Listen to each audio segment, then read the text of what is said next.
السلام علیکم معزز سامعین، آج ہم ادیب آن لائن کے پلیٹ فارم سے جس کتاب کے اقتباسات آپ کے سامنے پیش کریں گے اس کا نام ہے ناقابل فراموش۔ ناقابل فراموش محترم دیوان سنگھ مفتو کی لازوال تصنیف ہے جو 1947 میں پہلی بار شائع ہوئی۔ دیوان سنگھ مفتو تحریک آزادی کے ایک کارکن اور ایک دبنگ صحافی کی حیثیت سے جانے جاتے ہیں، جنہوں نے 1924 میں اپنا 7 روزہ اخبار ریاست دہلی سے جاری کرنا شروع کیا، اور یہ اخبار اپنے بے باک مضامین کی بدولت بہت زیادہ مشہور ہوا۔ شروع کرتے ہیں۔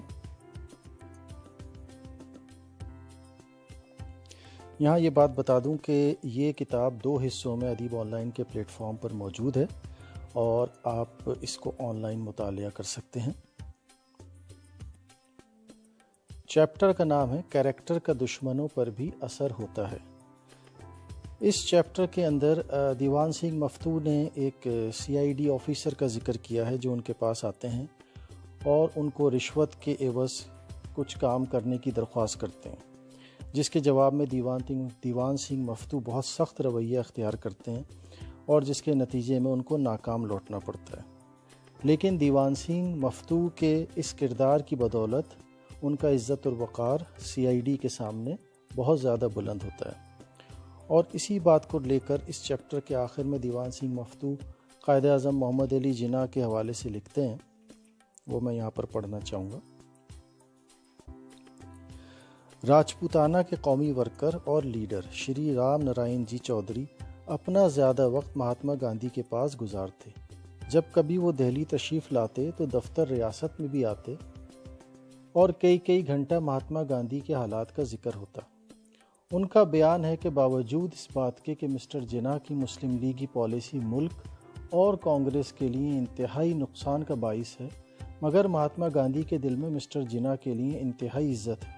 اور مہاتما گاندھی پرائیویٹ سے پرائیویٹ دوستوں میں بھی جب کبھی مسٹر جناح کا ذکر کرتے ہیں تو انتہائی عزت اور محبت کے ساتھ، اور اس کی وجہ صرف یہ ہے کہ مہاتما جی یہ سمجھتے ہیں کہ مسٹر جناح کے اندر کریکٹر ہے، گورنمنٹ کسی قیمت پر بھی ان کو خرید نہیں سکتی،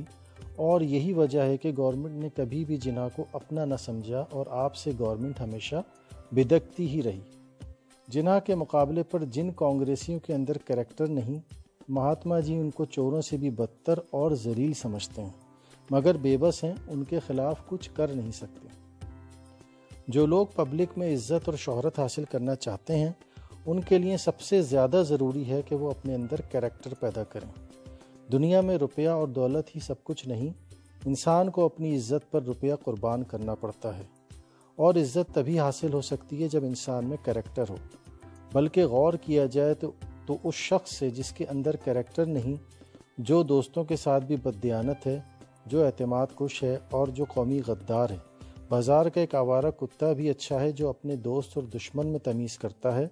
اور دوستوں کے ساتھ غداری نہیں کرتا۔ بہت بہت شکریہ سامعین، امید ہے کہ آپ ادیب آن لائن کی اپلیکیشن ڈاؤن لوڈ کریں گے اور اس کتاب کا آن لائن مطالعہ کریں گے۔